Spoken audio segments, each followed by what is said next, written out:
네, 안녕하세요. 신기주입니다. 패션의 시작은 신발입니다. 바텀업은 패션 스타일링의 기본이죠. 언제 어디로 무엇을 하러 가느냐에 따라 패션 스타일링은 발끝부터 머리끝까지 달라질 수 있습니다. 여성 패션이라면 스틸레토 힐을 신은 여성이라 이러면 적어도 운동을 하러 가는 건 아니겠죠. 남성 패션도 마찬가지입니다. 옥스퍼드 가죽 구두를 신고 축구를 하러 가지는 않습니다. 그래서 패션의 시작은 신발인 것이죠.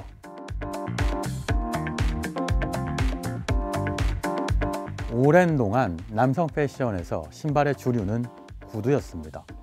하지만 현대 남성 패션에서 구두가 차지하는 비중은 급격하게 줄어들고 있습니다. 새로운 남성 패션 소비자들한테 구두의 대체제는 스니커즈입니다. 그리고 이런 흐름을 주도하고 있는 건 MZ세대입니다.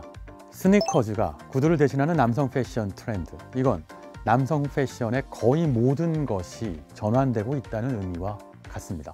스니커즈 시장의 성장은 MZ세대의 부상과 깊은 관련이 있습니다. MZ세대는 10대 이후부터 한 번도 구두를 신어본 적이 없는 세대입니다.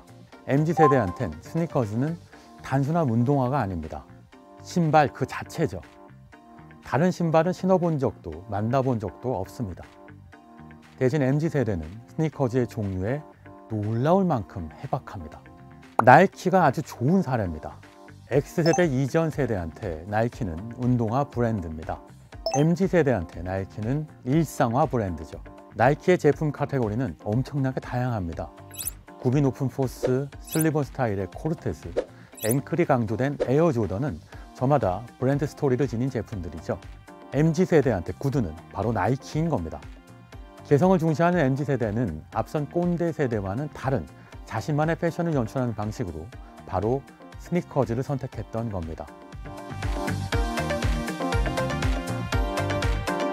그런데 이렇게 스니커즈 시장이 성장하면서 문제가 하나 생겼습니다. 종류와 가격이 다종다기해지면서 정보 비대칭이 생겨난 거죠. 자연스럽게 커뮤니티가 생겨났습니다. 오직 신발에 대한 가격 정보를 나누고 때론 공동 구매하는 커뮤니티였죠. 이 커뮤니티는 어느새 신발을 사고 파는 유통 플랫폼으로 성장했고 결국엔 연간 거래액 1조 원에 회원 수 600만 명, 매출 2천억 원에 달하는 유니콘이 됐죠. 바로 무신사 이야기입니다. 2020년 전 세계 패션 산업의 영업이익이 마이너스 70%로 역성장한 가운데 거의 유일하게 국내에서 전년 동기 대비 40% 이상 성장한 무서운 패션 유통 플랫폼입니다. 그런데 무신사라는 브랜드 이름의 뜻은 간단하죠. 무진장 신발 사진이 많은 사이트의 줄임말이거든요. 무신사에서 패션을 사고, 입고, 나누고 얘기하는 소비자들은 대부분 20대와 30대 밀레니엄 Z세대입니다.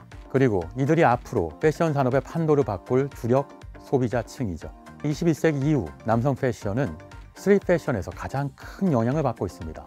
더 젊고 더 자유로운 패션이 클래식하고 정형화된 패션을 대체하고 있죠.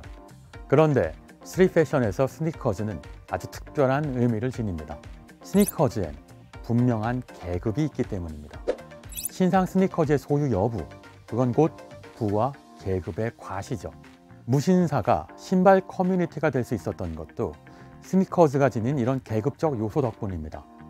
새로운 정보를 더 빨리 확보하는 것이야말로 계급 경쟁에서 이기는 방법이었죠. MZ세대는 학창시절부터 교복 아래에 신은 스니커즈를 플렉스를 해서 자신을 드러내는데 아주 익숙합니다. 이런 소비 성향은 20대와 30대가 된다고 해도 쉽게 사라지지 않습니다. 발렌시아가의 어글리 슈즈 이후 루이비통, 벨루티, 디오로모 같은 하이 패션 브랜드들도 앞다퉈 경쟁적으로 스니커즈를 내놓기 시작했습니다. 결과적으로 하이엔드 스니커즈 시장이 형성되기 시작했죠. 운동화 한 켤레에 수백만 원씩 하는 스니커즈가 등장해버린 겁니다. 동시에 이들 브랜드들은 슈프림 같은 스트릿 브랜드들과 협업을 했죠. 스트릿 패션을 하이 패션과 접목시킨 겁니다. 모두가 MZ세대가 원하는 패션을 브랜드에 고스란히 반영하기 위한 것이었죠. 이렇게 형성된 스니커즈 시장은 무신사 같은 대형 유통 플랫폼을 탄생시켰고 거대한 리세일 시장도 만들어냈습니다. MZ세대한테 희귀한 스니커즈가 주얼리만큼의 희소 가치가 있다는 걸 이해해야만 합니다. MZ세대 남성 소비자들은 무엇을 신느냐가 아니라 내가 누구냐를 보여준다고 생각합니다. 그럼 오늘 강의는 여기서 마치겠습니다. 감사합니다.